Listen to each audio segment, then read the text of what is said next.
18절 이렇게 정했습니다. 13절부터 18절까지 말씀을 교독하겠습니다. 이제는 전에 멀리 있던 너희가 그리스도 예수 안에서 그리스도의 피로 가까워졌느니라.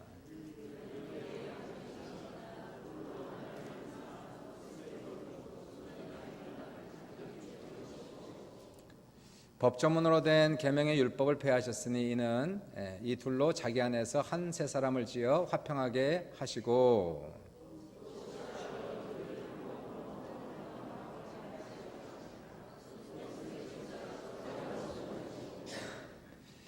또 오셔서 먼 데 있는 너희에게 평안을 전하시고 가까운 데 있는 자들에게 평안을 전하셨으니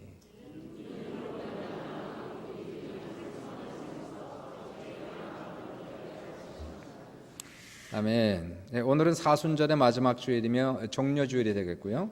종려주일에는 예수님께서 이제 나귀를 타시고 예루살렘에 들어오신 입성하신 날이 종려주일이 됩니다. 사람들이 예수님 환영하면서 너무 기뻐 종려나무 가지를 흔들면서 호산나 찬송하리로다.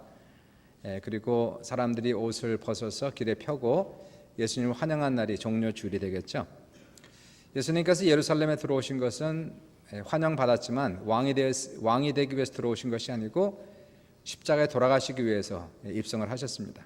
이제 5일 후면 성금요일이면 주님께서 고난당하시고 그리고 십자가에 돌아가시는데 사람들은 전혀 알지 못하죠. 눈치채지 못하고 오직 메시아 구세주 되신 예수 그리스도를 환영하고 있지만 예수님은 알고 계셨습니다.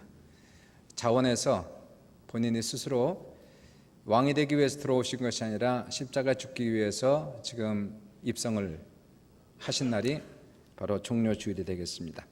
사순절 마지막 주일을 맞이하면서 종려주일을 맞이해서 우리 계속해서 지난 6주 동안 십자가에 대한 말씀을 묵상하고 있는데 오늘 마지막 십자가에 대한 말씀을 묵상합니다. 왜 예수님께서는 십자가 길을 선택하셨을까?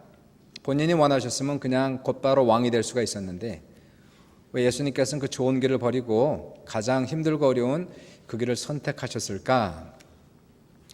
당연히 주님이 힘이 없고 능력이 없어서가 아니었죠. 예수님 하나님의 아들로서 한 번 명령하시면 12영이 더 되는 천사를 동원할 수 있다고 말씀하셨기 때문에 당연히 주님이 힘이 없고 능력이 없어서가 아니라 이것은 분명히 본인이 원해서 꼭 필요한 길이었기 때문에 이 길을 걸어가셨습니다. 왜 그랬을까요? 오늘 본문을 보시면 14절에 그는 우리와 화평이신지라 둘로 하나를 만드사 원수된 것 곧 중간에 막힌 담을 자기 육체로 하시고 예수님의 죽음을 얘기하고 있죠. 예수님의 죽음으로 말미암아 원수된 담장을 헐어버리시고 그리고 원수된 두 분을 화평하게 하시기 위해서 십자가에 죽으셨다라고 기록을 하고 있습니다. 일전에 많이 찬양했던 찬양 한번 같이 한번 불러볼까요? 주는 평화. 같이 하는 겁니다.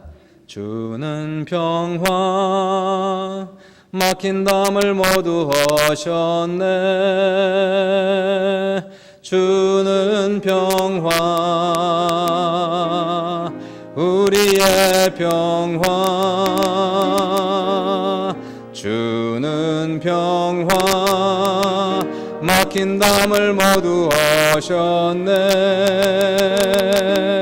주는 평화 우리의 평화 염려 다 맡기라 주가 돌보시니 주는 평화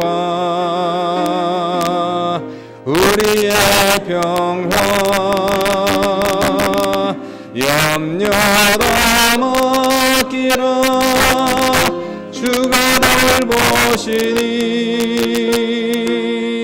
주는 평화 우리의 평화.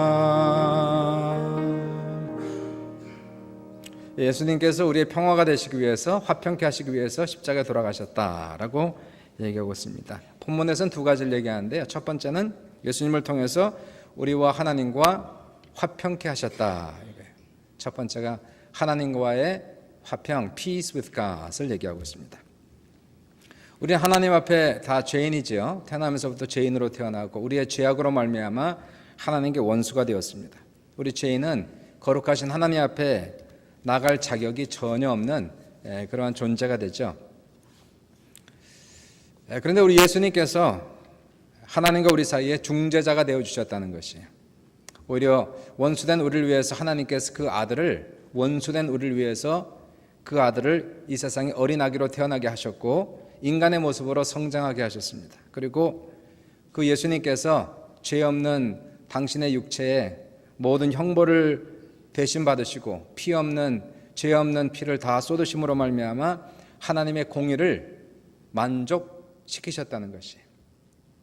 13절의 말씀이 그 얘기입니다. 이제는 전에 멀리 있던 너희가 그리스도 예수 안에서 그리스도의 피로 가까워졌다. 하나님과 가까워졌다 얘기를 하고 있어요. 제가 오순절 신학교 83년도에 입학해서 그때 신학교 다닐 때 보았던 아주 감명 깊은 영화가 하나가 있었는데 영화 이름이 Peace Child라고 하고 평화의 아이죠. 저자는 던 리처슨. 1974년도에 책으로 출판된 던 리처슨 선교사 부부에 대한 실제 이야기를 영어로 만든 것을 제가 본 것이 지금도 아주 생생하게 지금도 기억을 합니다. 1962년도인데요. 던 리처슨 이분이 선교를 떠나요. 그의 가족 던 리처슨, 그의 아내 캐롤, 그리고 아들 6개월 된 스티븐, 이 세 명이 인도네시아 뉴기니로 선교를 떠납니다. 그 당시에 인도네시아 웨스트 뉴기니는 아무도 들어가지 않는 그러한 지역이었는데 이 부부가 어린아기를 데리고 그 지역을 들어갑니다. 영화로 본 기억에 커누를 타고 소형 비행기를 타고 밀림 지역인 곳으로 들어가서 그 당시에 사우비 족속이라고 하는 SAWI 사우비 족속이 살고 있는 그 지역으로 들어가요. 어린아기를 안고 들어오는 선교사 부부를 수백 명의 사우비 족속이 환영을 이렇게 합니다. 이 선교사 부부는 사우비 족속의 언어를 배우고 성경을 번역하면서 그리고 그들과 함께 생활을 해나가면서 복음을 전하는데 아무도 복음을 받아들이지 않는 거예요. 한 사람도 예수를 믿는 사람이 없는 거예요. 마음에 많이 낙심이 됐습니다. 복음을 전하면서 특별히 성경 속에서 이제 가룟 유다가 예수님을 은 30냥에 배신했다는 이야기를 하자 그 얘기를 듣던 사우비 족속들이 막 웃으면서 박수를 치면서 참 그 가룟 유다 위대한 사람이라고 칭찬을 막 하는 겁니다. 너무나 놀랐고 이해가 안 갔는데 나중에 알았어요. 이 사우비 족속은 이 사람들의 전통이 있었는데 인육을 먹는 캐니발리즘을 하고 있었고 그리고 배반과 배신을 오히려 영웅시하는 전통이 있었습니다. 이분이 사역하고 있었을 때 한 번 사건이 있었는데요. 사우비 족속이 자신들의 원수인 그러한 이웃 부족과 화친을 먼저 청해요. 그리고 그들과 친구 삼고 그들에게 접대하고 식사 대접하고 선물 주고 영향력 있는 바로 그 부족의 리더를 초청해서 극진히 대접을 합니다. 그리고 술을 같이 마시고 그러면서 한참 축이 올라와 있을 때에 그 사우비 족속의 건강한 한 10명의 청년들이 그 사람을 죽이고 그 사람을 구워서 먹는 이 사건이 있었어요. 이러한 민족이 사우비 족속이니까 예수님이 배신당했다는 그러한 이야기들이 먹혀 들어가지가 않는 거예요. 선교사 부부가 도저히 복음을 전할 길이 없었습니다. 그러다가 이 사우비 족속과 그 옆에 있었던 뚜안 부족과의 전쟁이 일어나는데 이 전쟁 속에 수많은 사람이 부상을 당하는 거예요.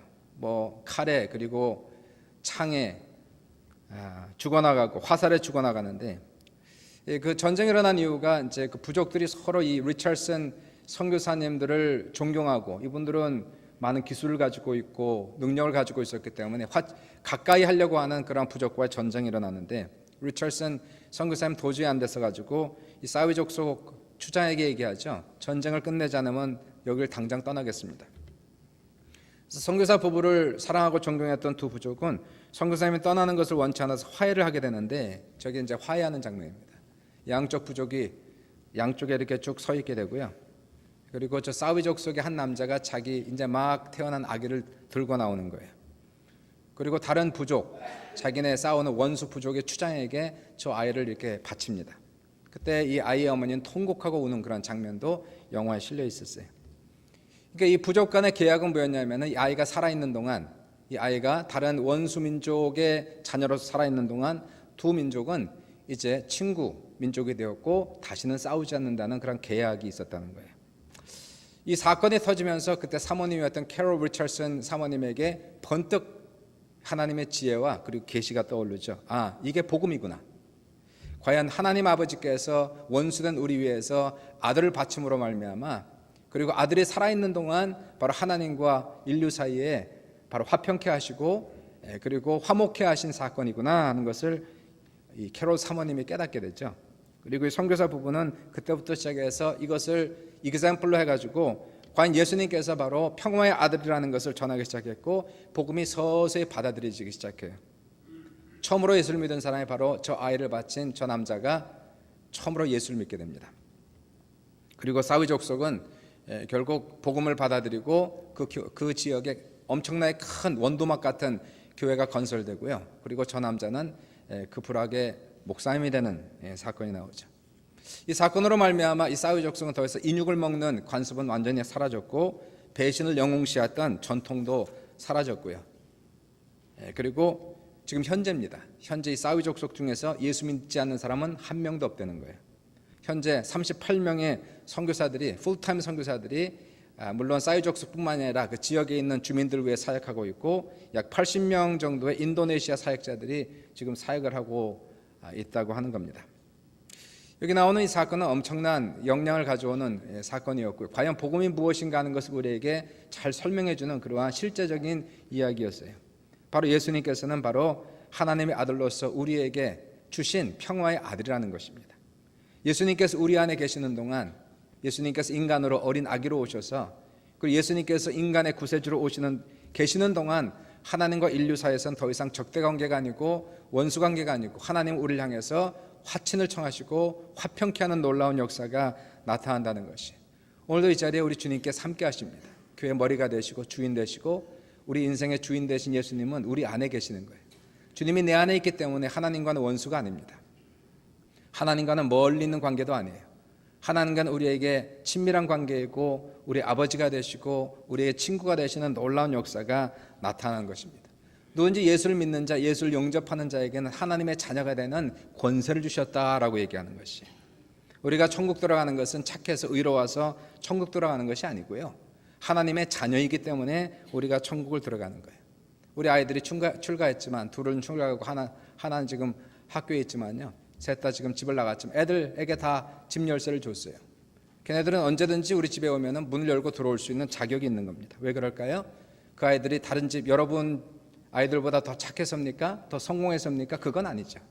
우리 집 애들이기 때문에 열쇠를 주는 것뿐이라는 것이 우리가 하나님 집에 들어가는 것은 우리가 다른 사람보다 더 착해서 더 의로워서 들어가는 것이 아니고 우리가 예수를 믿기 때문에 예수 그리스도 때문에 죄사함 받았고 하나님의 자녀가 되기 때문에 하나님께서 우리 모두에게 천국 열쇠를 주셨다는 것이 우리가 하나님 집에 들어갈 수 있는 권위와 권세가 있는 겁니다. 때로는 우리가 부족하죠. 자녀들 중에서 부족한 자녀가 있고 어리석은 자녀도 있지만 그래도 내 새끼 아닙니까? 내 새끼이기 때문에 내가 사랑하는 거 아니겠어요? 하나님께서도 우리가 부족하고 연약할지라도 때로 죄를 범하고 넘어질지라도 예수 안에서 하나님의 자녀가 되었기 때문에 그냥 사랑하시는 거예요. 그냥 용납하시는 것이 하나님과 이런 화평한 관계를 누리는 여러분 되시기를 주님의 이름으로 축원합니다. 우리의 자녀가 다 있지만 여러분의 자녀는 어떤지 모르겠습니다. 여러분의 집에 들어가면 아이들이 방에서 팍 뛰어나와서 90도 인사하는 자녀들 있으면 한번 손들어 보실래요? 그런 자녀는 없습니다. 손님이 올 때 그렇게 하는 거죠. 손님이 오면 부모가 예 손님 왔다 목사님 왔다 장로님 왔다 인사하라 그러면 애들이 나와서 억지로라도 90도 격려하고 오셨어요 하고 인사하죠. 부모가 오면 왔는지 안 왔는지 그냥 누워서 자고 먹을 거 먹고 그게 자녀거든요. 자녀기 때문에 그런 거예요. 손님이 아니기 때문에 바로 그러한 권세가 있듯이 우리가 하나님을 물론 하나님이시기 때문에 우리가 경외하는 거예요. 그러나 하나님을 두려워하지 않는 그 이유는 무엇일까요? 예수님께서 우리 화평이 되셨기 때문에 예수 그리스도를 통해서 하나님이 우리의 사랑하는 아버지가 되시고 그리고 우리에게 가장 좋은 아버지가 되셨기 때문에 우리가 하나님을 경외하지만 무서워하는 것은 아닙니다. 언제든지 우리가 하나님 앞에 나아갈 수 있는 것이고요. 우리의 작은 신음에도 응답하시는 그 하나님 앞에 나아가서 예배 드릴 수 있는 우리 귀한 모습들 다 될 수 있기를 주님의 이름으로 축원을 드립니다.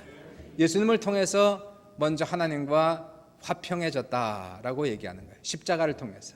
이것을 위해서 주님이 십자가에 죽으셨다는 것입니다. 두 번째는 무엇일까요? 이웃과의 화평, peace with others 라고 얘기하고 있어요. 14절부터 16절까지 제가 적어봤습니다. 같이 다시 한번 읽어볼까요? 시작. 그는 우리 위에 화평이신지라 둘로 하나를 만드사 원수된 것 곧 중간에 막힌 담을 자기 육체로 하시고 법조문으로 된 계명의 율법을 폐하셨으니 이는 이 둘로 자기 안에서 한 세 사람을 지어 화평하게 하시고 또 십자가로 이 둘을 한 몸으로 하나님과 화목하게 하려 하심이라. 원수된 것을 십자가로 소멸하시고. 성경을 잘 이해하시는 분들은 한번 성경을 잘 보시면서 한번 이해를 해보시죠. 여기 나오는 둘이 자꾸 3번 나옵니다. 14절에 줄친 거 보시면 둘로 하나를 만드사, 15절에 이 둘로 자기 안에서 한 세 사람을 지어, 16절에 이 둘을 한 몸으로 하나님과 화목하게 하려. 이 둘은 누구를 얘기하는 걸까요? 이 둘은 누굴까요? 이 둘을 하나로 만들었대요.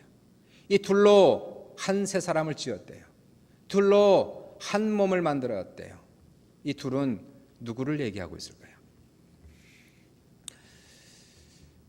어떤 사람은 이걸 보면서 이 둘이란 하나님과 우리의 관계라고 얘기하고 있지만은 사실상 그렇지 않습니다. 왜냐하면 16절을 보시니까 이 둘을 한 몸으로 하나님과 화목하게 하셨다는 거예요. 이 두 사람을 하나로 만들어서 하나님과 화목하게 하신 거니까 이 둘은 하나님과 우리의 관계가 아니라 어떤 두 사람을 지금 얘기하고 있는 거예요. 그럼 이 둘은 누굴 얘기하고 있을까요? 성경을 잘 읽어보시면 전후 문맥 관계를 읽어보시면 이 둘은 유대인과 이방인을 지금 얘기하는 겁니다. 다시 말하여 적대 관계에 있는 두 종류의 사람을 지금 얘기하는 거예요. 원수지간에 있는 두 종류의 사람, 서로 이야기하지 않고 상종하지 아니하고 같이 밥 먹지 아니하는, 악수하지 않는 두 종류의 이 사람을 하나로 만들어서 화평케 해서 이제 한 세 사람을 지어 하나님과 화목하게 하셨다라고 지금 얘기를 하는 거예요. 그러니까 예수 그리스도의 십자가의 사건은 먼저 하나님과의 담장을 허물어 버리시고, 두 번째는 원수지간에 있었던 사람들과의 관계의 담장을 허물어 버리시고 하나가 되게 하심으로 이제는 하나님과 온 인류가 하나가 되게 하신 사건을 십자가의 사건으로 지금 얘기하는 것입니다. 구약시대 성전을 보시면 성전 그림을 제가 적어봤어요. 그랬더니 성전, 그 당시 예수님 당시의 성전의 모습입니다. 헤롯 왕이 오랜 세월 동안 증축했던 성전이죠. 이 성전을 보시면 담장이 너무 많아요.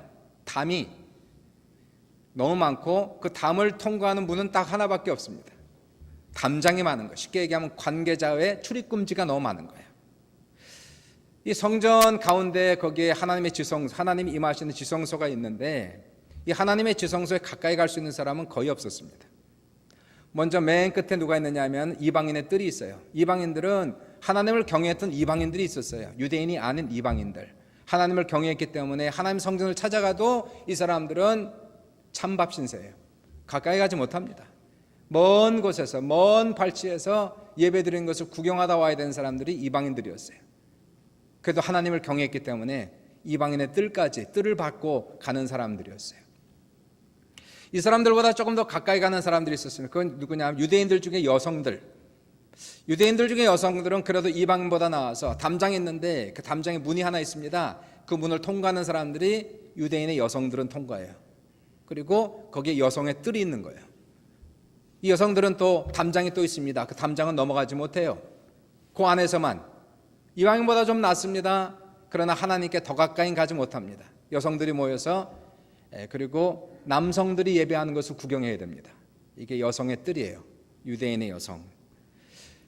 그리고 나서 그 담장을 지나서 문을 지나서 통과할 수 있는 사람이 있었는데 그게 누구냐면 유대인 남성들은 들어갈 수 있는 거예요. 담장을 또 하나 지나갑니다. 그 당시에 유대인의 남자들은 아침마다 일어나서 감사기도 3가지를 했는데, 하나님, 제가 이방인으로 태어나지 않고 유대인으로 태어나 감사합니다. 둘째, 하나님, 제가 여자로 태어나지 않고 남자로 태어나 감사합니다. 셋째, 하나님, 제가 종으로 태어나지 않고 자인으로 태어나 감사. 이 세 가지를 항상 감사기도 했다는 거예요. 정말 감사한 게 여자들은 예배를 구경만 하고 가야 되는 거예요. 가까이 못 가요. 근데 남성들은 그래도 하나님의 전 가까이까지 가서 예배를 드릴 수 있는 권세가 있고 권한이 있었으니 얼마나 감사합니다. 그러나 남자들 중에서도 또 담장이 있어요. 지나갈 수 없어요.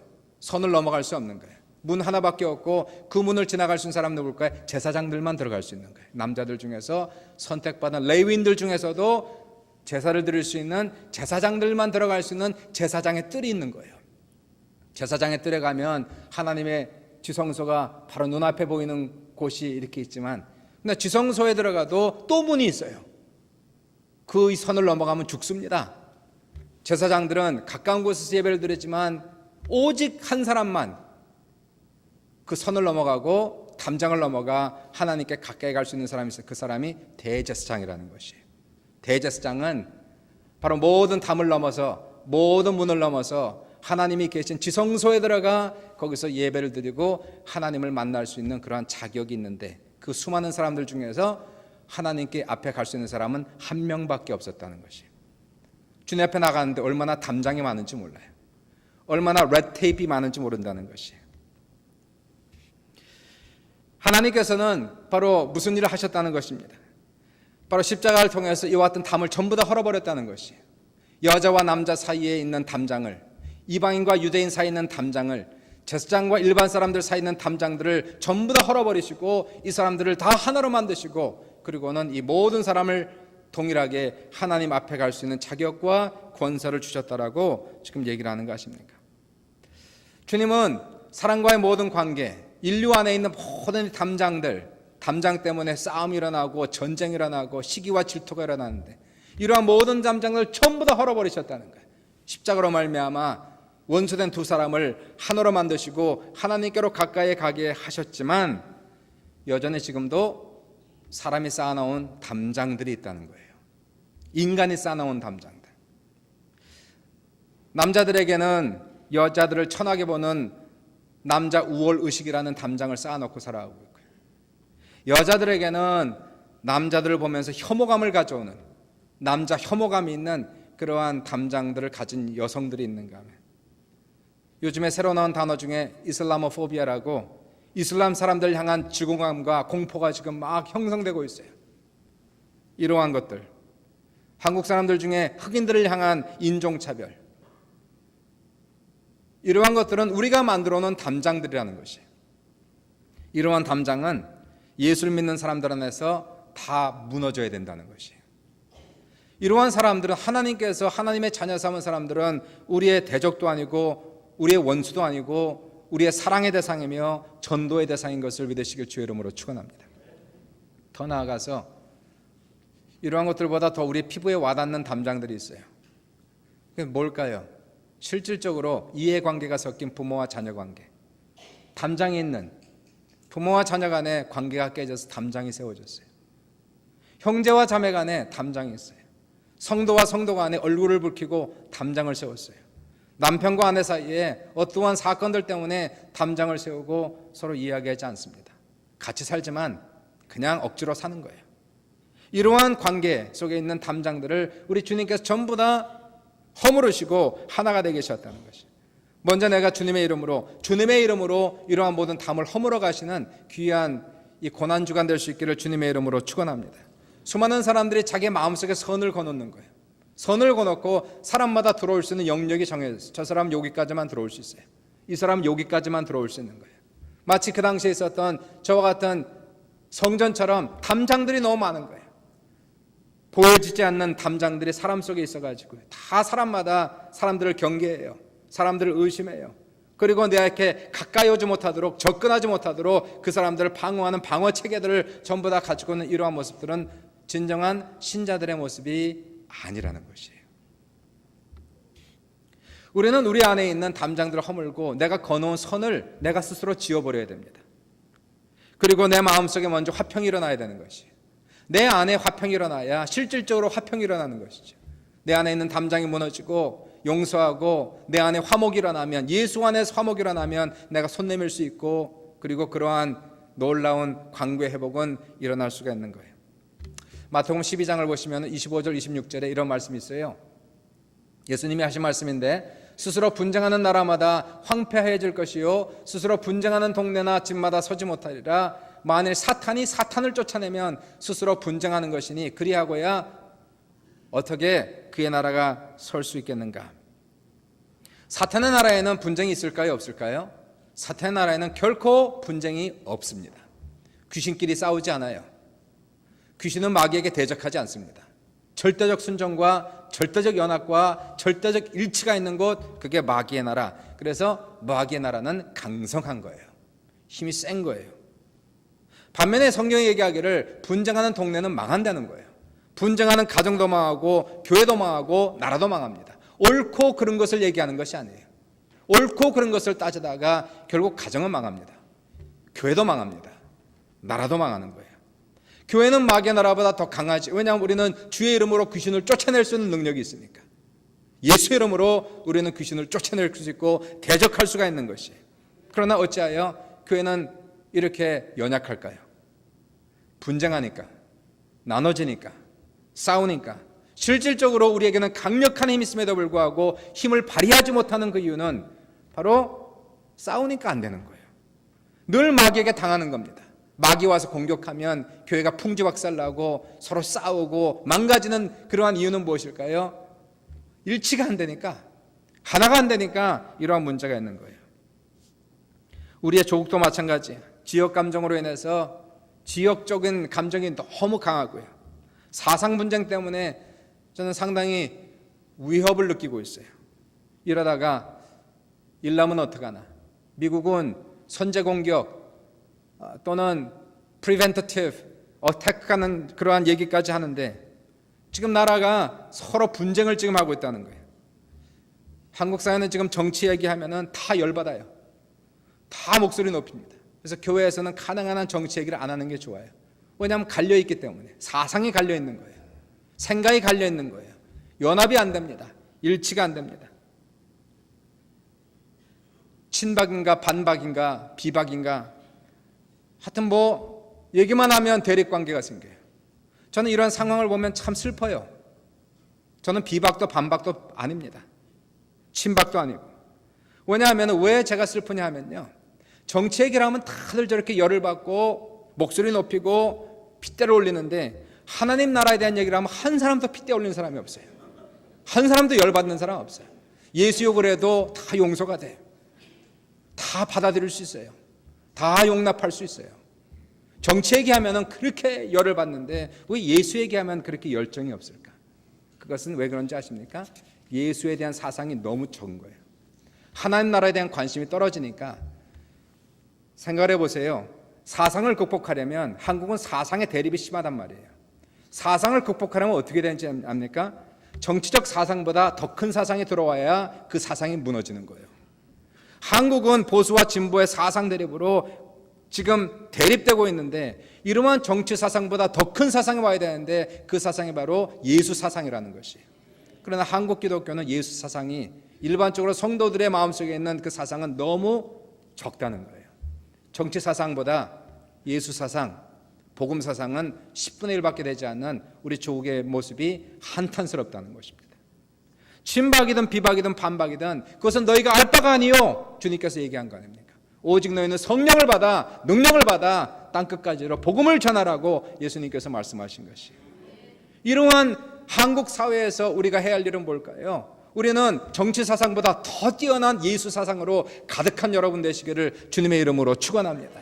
누구든지 관계가 없는 거예요. 여기에는 다 예수 믿어야 되는 것이고 다 천국 가야 되는 것이고 다 하나가 되어서 예수 그리스도 안에서 모든 사람들이 하나가 되어서 하나님께 영광 돌리고 우리 조국의 통일하는 귀한 역사가 우리 민족에 넘칠 수 있기를 주님의 이름으로 축원을 드립니다. 마음을 넓혀야 되는 거 아니에요. 예수가 내 안에 충만하기를, 예수에 살고 예수에 죽을 수 있는 그런 예수 사상으로 불타오르는 우리 귀한 성도들 다 될 수 있기를 다시 한번 주님의 이름으로 축원합니다. 하나님의 자녀의 특징은 뭘까요? 하나님의 자녀의 특징은 하나가 있습니다.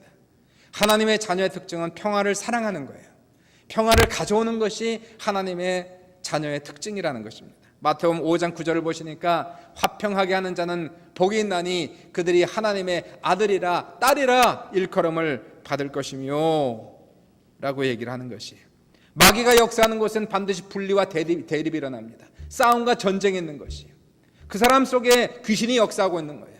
그래서 그 사람을 통해서 대립을 가져오고 분리를 가져오고 싸움을 가져오고 전쟁을 가져오는 것이에요. 사람이 아니에요.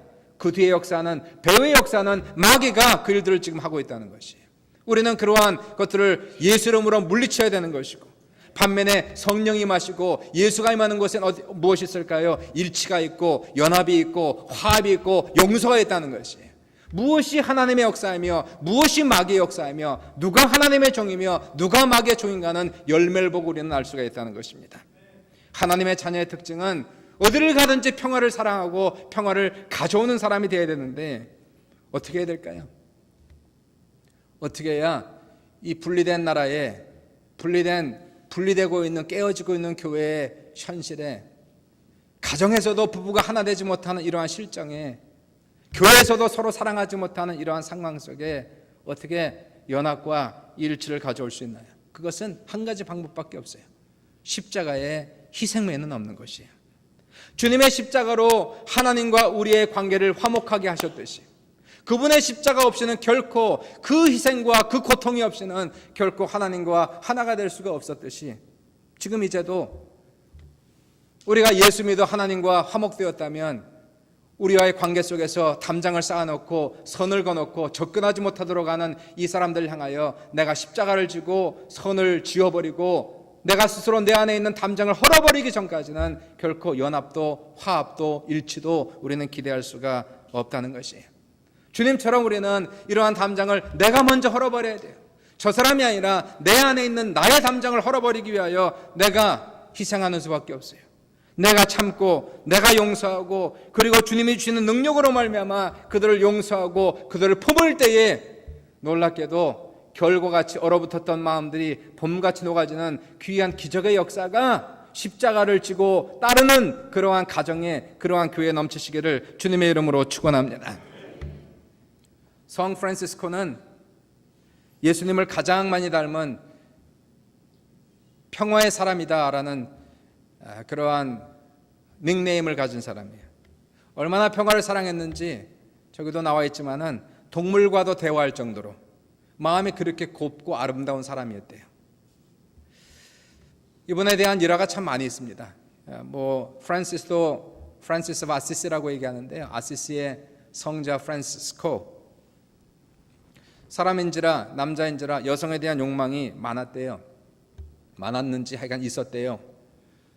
그래서 이분은 이 여자를 향한 욕정을 이겨내기 위해서 근처에 있는 장미 덩굴을 찾아가서 온몸을 벗고 그리고 몸을 굴렸답니다. 가시가 몸에 찔리고 피 흘리고 고통스러워하면서 그 욕정을 극복하려고 했다는 거예요. 계속 장미 위에 덩굴자 천사가 나타나서 장미의 가시를 없앴다는 일화가 있습니다. 아마 우리 중에도 장미 덩굴에서 몸을 굴려야 될 사람들이 상당수, 우리 한번 다 장미 덩굴을 찾아가야 될 것 같아요. 그런 분이에요. 이분이 어느 날 저녁에 식사를 하려고 하는데 문을 두드리는 사람이 있었어요. 열어보니까 한겨울에 한 험상 굳은 이 나병 환자가 하나 서 있었어요. 벌벌 떨면서 지금 몹시 추우니까 방에서 좀 몸을 녹이면 안 되겠습니까? 간청하니까 프란시스가 그의 손을 붙잡고 방으로 안내해줬어요. 그런데 설상가상이라고 이분이 이제는 저녁을 함께 먹도록 해달라는 겁니다. 그래서 프란시스는 저녁을 차려서 같은 식탁에서 이 한센병 환자와 함께 식사를 했어요. 밤이 깊어졌습니다. 이분이 계속 몸을 떨면서 아직도 춥대요. 아직도 추우니까 프란시스코에게 혹시 당신의 옷을 벗고 그 몸으로 자기의 몸을 좀 녹여줄 수 있냐고. 그래서 프란시스코는 자기의 옷을 다 벗고 자기의 체온으로 그 나병 환자를 녹여주었대요. 그러면서 깊은 잠에 들었어요. 다음날 아침 프란시스코가 일어나 보니까 환자는 온데간데 없었습니다. 흔적조차 없었습니다. 프란시스코는 천사가 방문하는 것을 알았어요. 그리고 자신과 같은 비천한 사람을 찾아와 주셨던 하나님께 감사 기도를 올렸는데, 바로 이 기도가 그 유명한 성 프란시스코의 평화의 기도문이다 라고 얘기하는 거예요. 평화의 기도 아시시의 성 프란시스코. 주님, 저를 당신의 도구로 써주소서. 미움이 있는 곳에 사랑을, 다툼이 있는 곳에 용서를, 분열이 있는 곳에 일치를, 의혹이 있는 곳에 신앙을, 그릇됨이 있는 곳에 진리를, 절망이 있는 곳에 희망을, 어둠의 빛을, 슬픔이 있는 곳에 기쁨을 가져오는 자 되게 하소서. 위로받기보다는 위로하고, 이해받기보다는 이해하며, 사랑받기보다는 사랑하게 하여 주소서. 우리는 줌으로써 받고, 용서함으로써 용서받으며, 자기를 버리고 죽음으로써 영생을 얻기 때문입니다. 예수님께서 십자가에 돌아가신 이유가 있습니다. 왕이 되실 수 있었는데 그거 버리고 그 고난의 길을 왜 자처해서 가셨을까요? 그 길 외에는 하나님과 화평의 관계를 유지할 수 있는 길이 없었기 때문에 하나님의 아들 예수 그리스도가 피 흘리시고 몸 찢기시고 죽으심으로 말미암아 이제 우리는 하나님과 원수된 것이 아니고 이방인이었던 우리가, 하나님을 알지 못한 우리가 예수로 말미암아 구원받고 하나님의 자녀가 되었고 하나님과 친밀한 관계가 되어서 천국 열쇠를 받아서 천국을 들어갈 수 있는 놀라운 은혜가 우리에게 주어졌다는 사실이에요. 이러한 우리에게 오늘 주님이 또 말씀하세요. 주님이 그렇게 가셨듯이 우리도 이제 그렇게 살라는 겁니다. 우리도 주님의 십자가의 희생을 몸소 행하여서 이 세상이 너무나 분리가 많이 됐어요. 이곳저곳에 전쟁이 너무 많습니다.